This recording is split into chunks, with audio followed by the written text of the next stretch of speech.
My name is Willie Clark. I live on the south side of Chicago, Illinois. I worked at U.S. Steel for 31 years, retired. I'm a happy man. I have 2 daughters and 1 lovely granddaughter. And my grandbaby, my baby, is named Skylar. I call her Sky Dog. We get along well. We're a close-knitted family. My name is John Bowders. I'm the Director of Housing Law at Cabrini Green Legal Aid. Willie lives in a building run by the Chicago Housing Authority on the far south side of Chicago. He has been a public housing tenant for about 10 years now. He came to us in the summer of 2010 when he had been served an eviction notice by the Chicago Housing Authority for alleged criminal and drug-related activity.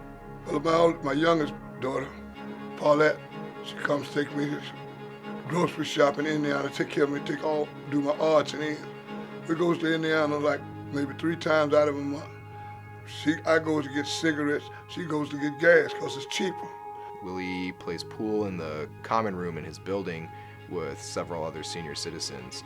And when they know he makes these runs to Indiana with his daughter, a lot of them ask him to pick up stuff for them because it's cheaper there.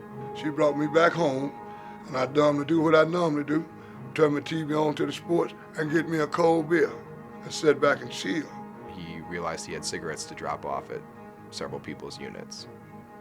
He went to one neighbor's unit in particular. I went inside his house. He gave me $12, 2 5s and 2 1s, which that's $12. We get ready to walk out. The police come in there. As I was going out the door, they pushed me back in there and told me to stand over here. We don't want you. That's exactly what they said. We ain't looking for you. That particular neighbor had been under surveillance for a couple weeks based on a suspicion that he was engaged in drug sales out of his unit. Then before they went to searching around in there, that was for about 5 or 10 minutes.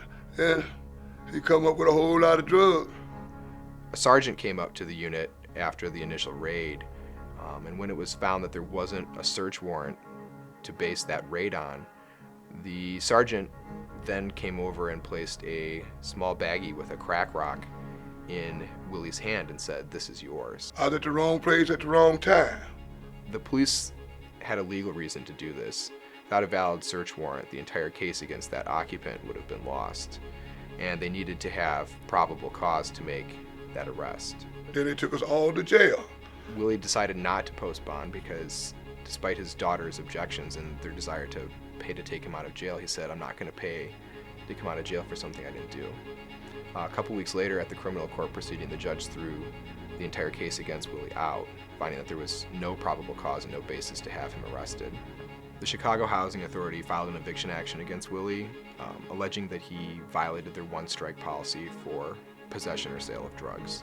When I got the notice, the eviction notice, they gave it to me, told me, I read the thing, that I'm gonna be evicted. I got to go through all this, that they're gonna put me out. But I started laughing. It took a minute. It took a minute. It really did. Because I've never been in no situation like that. And how you gonna, I'm being straight up, how you gonna put somebody out to something and these people ain't did nothing? Despite the criminal case being dismissed against Willie, a police report can still be used in a civil proceeding to prove something different than a crime. I'm 64 years of age, man. What a 64-year age man gonna do? I'm gonna find another place. It's gonna be hard had it been for them. It would have been hard. I heard about CGLA from a friend of mine.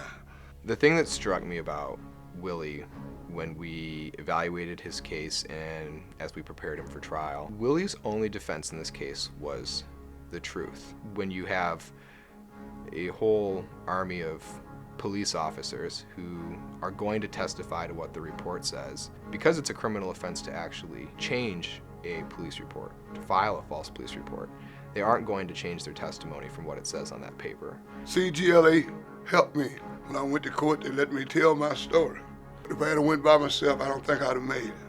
And so you realize that you're going to have people in badges and in uniforms sitting in a courtroom pointing a finger at a 63-year-old man who lives in public housing and saying that guy purchased drugs. And the only person you have saying otherwise is that 63-year-old man.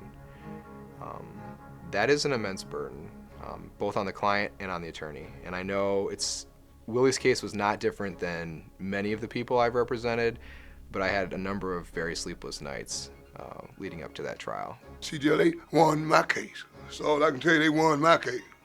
Sometimes the only way to have a real chance at winning is to have a chance to tell your story and have an advocate who gives you that platform to have your story be heard. And in Willie's case, a jury of 6 people heard his story.